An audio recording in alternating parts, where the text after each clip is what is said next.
Hello বন্ধুরা, কেমন আছো তোমরা সবাই? আশা করছি তোমরা সবাই খুব ভালো আছো। প্রত্যেক দিনের মতো আজকেও নিয়ে চলে এসেছি বেশ কিছু কিচেন টিপস। আর যেই টিপস গুলো জানা থাকলে আমাদের সংসারের কাজগুলো হয়ে যাবে অনেকটাই সোজা।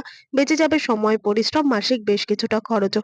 আজকে সেই রকমই বেশ কিছু টিপস তোমাদের সাথে শেয়ার করছি। চলো তাহলে ভিডিওটা শুরু করা যাক। তো বন্ধুরা, অনেকগুলো লেবু বা অনেকগুলো ফল যখন আমরা একবারে বাজার থেকে কিনে নিয়ে আসি, বিশেষ করে লেবুতেই খেয়াল করে দেখবে, যেহেতু মাথার কাছটা এরকম একটা বোটা মতো অংশ রয়েছে, আর এই জিনিসটা থেকেই কিন্তু আস্তে আস্তে সম্পূর্ণ লেবুগুলোকে নষ্ট করে দেয়।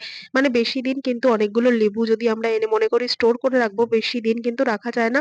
আর তাই জন্য আমরা কি করি, অল্প অল্প যেটুকু পরিমাণ দরকার ৪টে ৬টা প্রত্যেক দিনেরটা প্রত্যেক দিন নিয়ে আসি। কিন্তু যদি এরকম অনেকগুলো লেবু আমরা একবারে কিনে নিয়ে আসি, কিভাবে সেই সমস্ত লেবুগুলোকে রাখবো যাতে কোনো রকম ভাবে নষ্ট হবে না, তার জন্য নিয়ে নিয়েছি মোমবাতি। মোমবাতিটাকে জ্বালিয়ে মোমবাতি যখন জ্বলবে তখন খেয়াল করে দেখবে গলা কিন্তু মোমবাতি পড়তে থাকে, মানে গলে গলে মোমবাতিগুলো ড্রপ ড্রপ হয়ে পড়ে। তো সেই মোমবাতির ড্রপ গুলোকে কি করবো, এই মাথার দিকে যে উপরের অংশটা রয়েছে সেটাকে পুরোপুরি গলানো মোম দিয়ে কিন্তু পুরোপুরি সিল করে দেবো।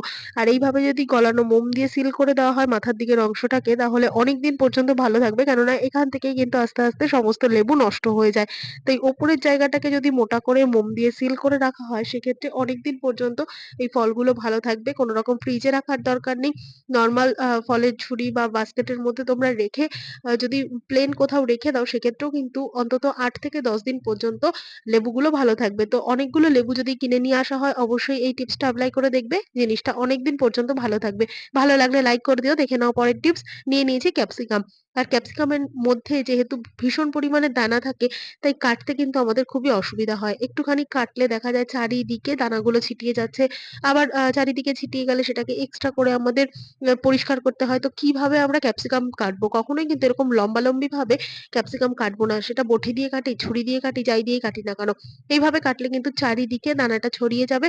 তো এইভাবে যদি আমরা ওপরের শক্ত বোটার দিকের অংশটাকে এইভাবে গোল করে কেটে নিই, গোল করে এইভাবে একটা স্লাইস পিস যদি আমরা কেটে নিই, কেটে নেওয়ার পর দেখবে এর যে বীজ না, বীজটা না সমস্তটা এক জায়গায় থাকবে। আর এই বোটার দিকের অংশটাকেও কিন্তু তোমরা সুন্দর করে অন্যান্যভাবে কেটে রান্নায় দিতে পারো। আর মধ্যের যে বীচের অংশটা সেটাকে এইভাবে ৪ ধার দিয়ে কেটে আলগা করে বের করে নাও। তো এইভাবে যদি বের করে নাও, দেখবে সমস্ত বীজ কিন্তু একসাথে আমরা বের করে নিতে পারছি। চারিদিকে ছড়িয়ে ছিটিয়ে পড়বে না। চারিদিকে ছড়িয়ে ছিটিয়ে পড়ার কারণে যে আমাদের এক্সট্রা খাটনি হতো, সেটাও কিন্তু হবে না।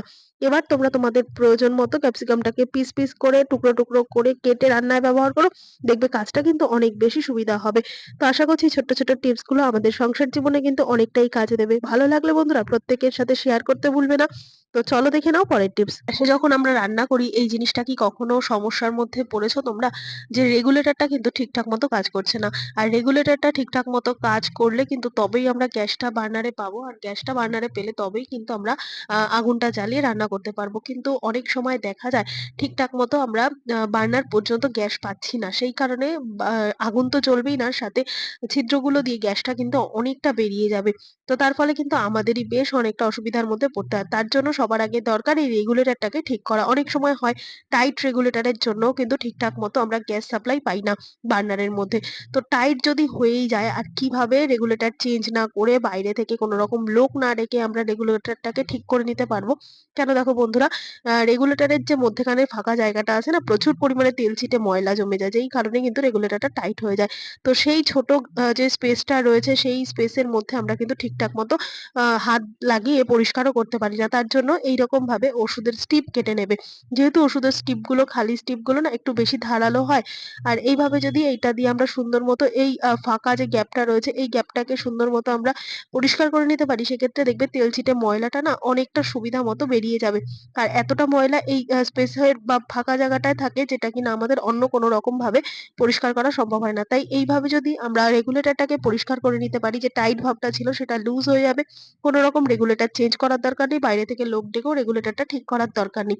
তো এইভাবে যদি রেগুলেটরটাকে আমরা ইজি করে নিতে পারি, তাহলে দেখবে এতটা ইজি হয়ে যাবে, ঠিকঠাক মতো কিন্তু আমরা বার্নার পর্যন্ত গ্যাস পাবো। যার ফলে আগুনটা তো পাবোই, সাথে কিন্তু কোনো রকম ভাবে ছিদ্র দিয়ে এক্সট্রা গ্যাস বেরিয়ে যাবে না। আর আমাদের কিন্তু অনেকটাই সেভ হবে। আশা করছি ছোট্ট টিপসটা কাজে দেবে। ভালো লাগলে প্রত্যেক মহিলার সাথে শেয়ার করে দিও। দেখে নাও পরের টিপস। আমাদের প্রত্যেকের বাড়িতেই কিন্তু কাঁচি থাকে, আর ব্যবহার করতে করতে এগুলোর কিন্তু ধার কমে যায়। আর এতটাই ধার কমে যায়, সামান্য একটা কাগজও কিন্তু তখন আমাদের পক্ষে কাঁচি দিয়ে কাটা সম্ভব হয় না। শুধুমাত্র কাঁচি না, বটি বলো, ছুরি বলো, চপার বলো, যে কোনো ধারালো জিনিসই কিন্তু ব্যবহার করতে করতে ধার কমে যায়। কিন্তু সাথে সাথে সেটাকে দোকান বাজার নিয়ে গিয়ে ধার দেওয়াও সম্ভব হয়ে ওঠে না। আর বারবার এগুলোকে কিন্তু চেঞ্জ করে নতুন কিছু কেনারও আমাদের অনেকেরই অসুবিধা থাকতে পারে। তো কি করব, বাড়িতে বসে বিনা খরচে ধার দিয়ে নিতে পারবো এইভাবে। তার জন্য এখানে নিয়ে নিয়েছি এরকম নেল পালিশের যে কাঁচের বোতলগুলো হয় সেগুলো। কেননা এর নিচের দিকের অংশটা দেখবে একটুখানি আ ধারালো থাকে। মানে কিরকম একটা দাঁত থাকে। তো এই জায়গাটা দিয়ে যদি সুন্দর মতো আমরা আ যেকোনো ধরনের কাঁচি বলো, ছুরি বলো, এগুলোকে হালকা করে ঘষে নিতে পারি, সেক্ষেত্রে যে ধারটা চলে গেছিল সেই ধারটা কিন্তু আবার রিটার্ন হবে।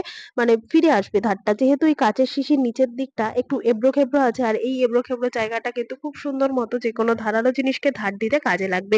তাই বাইরে দোকানে নিয়ে যাওয়ার একেবারেই দরকার নেই। ঘরে বসে বিনা খরচে ফ্রি অফ কস্ট এ কিন্তু এইভাবে ধার দিয়ে নিতে পারো। ভালো লাগলে প্রত্যেক মহিলার সাথে শেয়ার করে দিও। দেখে নাও পরের টিপস। প্রত্যেকদিন রান্নার জন্য আমাদের কিন্তু তেল লাগেই। সেটা সর্ষের তেল হোক কিংবা সাদা তেল। বন্ধুরা, আমরা অনেকেই আছি প্রচুর পরিমাণে তেল খরচা করে ফেলি ১ মাসের মধ্যে। আবার অনেকেই আছি খুব বুঝে শুনে হেলথ কনসিয়াস বা হয়তো খরচার ব্যাপার মাথায় রেখেই কিন্তু খুব অল্প তেলেই সারাদিনের রান্না-বান্নাগুলোকে সারে, যাতে একটা মাসে অন্তত ২-৩ লিটার তেল দিয়ে চলে যায়। কিন্তু অনেকেই আছে ৬-৭ লিটার তেলেও হয় না। তো যাদের একটু বেশি পরিমাণ তেল প্রয়োজন হয় তাদের জন্যই কিন্তু আজকে বেসিক্যালি টিপসটা। তো এই ১ প্যাকেট তেল বা ১ লিটার বা ১.৫ লিটার তেল দিয়ে কিন্তু সারা মাস আমরা চালাতে পারবো। যতই আমরা হেলদি বা যতই আমরা তেলে ঝোলে রান্না খাই না কেন। তার জন্য ১ম যে টিপসটা আমাদের খেয়াল রাখতে হবে সেটা কিন্তু ভীষণ গুরুত্বপূর্ণ। সেটা যে তেলই হোক। এখানে আমি যেরকম সর্ষের তেল নিয়েছি, সর্ষের তেল হোক বা সাদা তেল হোক, যেই তেলই হোক না কেন দারুণভাবে কাজ করবে কিন্তু এই ট্রিক্সটা। এখানে তেলের মধ্যে মিশিয়ে দিতে হবে লবণ। তবে তোমরা প্রত্যেকদিন যেটুকু পরিমাণ তেলেই রান্না করবে সারাদিনের রান্নাটা, সেই তেলটাকে ১ম এ এরকম একটা পাত্রের মধ্যে আলাদা করে নেবে। সম্পূর্ণ তেলের বোতল বা সম্পূর্ণ তেলের মধ্যে কিন্তু লবণ মেশাবে না। সেক্ষেত্রে কিন্তু ভীষণই অসুবিধার মধ্যে পড়তে হবে তোমাদের। তো কেন সেই অসুবিধা পরে বলছি। এখানে দেখো আমার হয়তো ২-৩ টে পদ রান্না করব। আমি এইটুকু তেল নিলাম। যদিও এইটুকু তেলে হবে না, তাও আমি তোমাদেরকে দেখাচ্ছি আজকের পর থেকে কিন্তু তোমরাও এই অল্প তেলেই রান্না করবে। অল্প একটুখানি তেল তোমরা চামচের মাপ করে নিয়ে নেবে যে আজকে ২-৩ পদ রান্না হবে, এইটুকু পরিমাণ তেল দরকার, আলাদা একটা পাত্রের মধ্যে নিয়ে নেবে। আর ওই তেলের মধ্যে মিশিয়ে দেবে লবণ। তেলের পরিমাণ অনুযায়ী কিন্তু লবণটা দিতে হবে। এবার প্রথমেই বলবো কেন আমরা সম্পূর্ণ তেলের মধ্যে লবণটা দেব না। সম্পূর্ণ তেলের মধ্যে লবণটা দিলে পরে আমাদের খেয়াল থাকবে না যে তেলের মধ্যে লবণ দেওয়া, তাতে কিন্তু রান্নায় লবণের পরিমাণটা বেশি হয়ে যেতে পারে।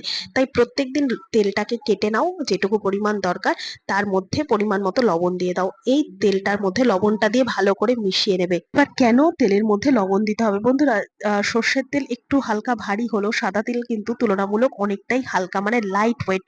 তো সেই কারণে যখনই আমরা কড়াইয়ের মধ্যে দিয়ে গরম করতে বসাই না, বেশ খানিকটা তেল কিন্তু উবে যায়। তো এই উবে যাওয়ার জন্য কিন্তু অনেকটা তেল কম বলে মনে হয় যতই আমরা তেল দিই না কেন।